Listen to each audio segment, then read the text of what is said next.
Just 64% of the votes in the district's primary have been counted so far, but Janeese Lewis George is already holding a strong lead in the race for the Democratic nomination for mayor. She sounded confident during a speech to supporters last night, while opponent Kenyon McDuffie urged Washingtonians to wait until every ballot is counted. If there was ever any doubt, let it now be laid to rest. It is the people of D.C. who elect the mayor of D.C. We're going to let these votes get counted. We're going to respect this process, but I want you all to know the fight continues. Executive Director of DC Vote, Amy Vruno, is joining us now to take a close look at the race this morning. Good morning to you. Thank you for joining us. Good morning. All right, look, we've seen both candidates discussing, preserving D.C. home rule. But just about a week ago, we heard the President Donald Trump threaten that if Janeese Lewis George becomes the Democratic pick, that could be threatened, right? So it's too early to call. We haven't seen the AP call the race yet. But what can residents kind of glean from that threat if she continues her lead?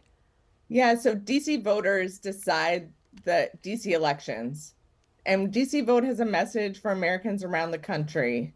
Imagine the President of the United States threatening to try to overturn your local election if he dislikes the result of your free and fair local election. And imagine electing your delegate to Congress and they not having a vote in Congress. We call on fellow Americans, and we know D.C. residents are very motivated, the 700,000 residents of D.C., to stand against any attempt by President Trump to work with Congress to overturn D.C.'s local elections and to continue to stand up for D.C. statehood so that our delegate has a vote in Congress and that we have 2 U.S. senators to vote for in the future as well. All right, and we know that home rule is a big issue. D.C. has been under home rule since 1974. And we know that Janeese Lewis George has pushed for D.C. statehood. You just mentioned part of that conversation. But how realistic of a goal is that? Because we know Eleanor Holmes Norton has been in that position that could go to Robert White since 1991, and that was part of her platform as well. So how big of an issue is this? And realistic is it? It's a huge issue and continues to be for D.C. residents. And we are seeing, in a time of increasing federal attacks on D.C.'s autonomy, we are at the same time are seeing increasing support for statehood around the country. You recall, and you played it earlier this morning, parts of Robert White, the presumed next delegate, his moving speech honoring the warrior on the Hill, Eleanor Holmes Norton, and the fact that she said, "I will not yield," and that he's going to continue that tradition.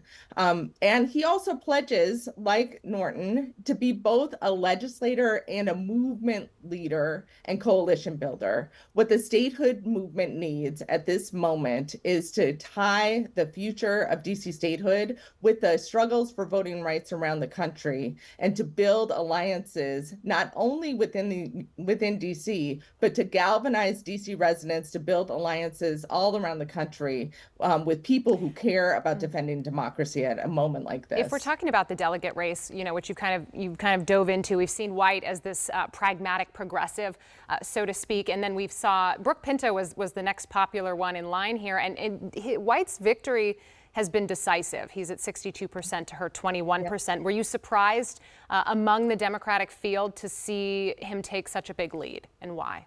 I mean, there's a lot of excitement in the city, and it was not a surprising result. He pledges to tie this issue with civil rights and voting rights and make DC statehood a key issue as the Democratic nominee for the Democratic Party. All right.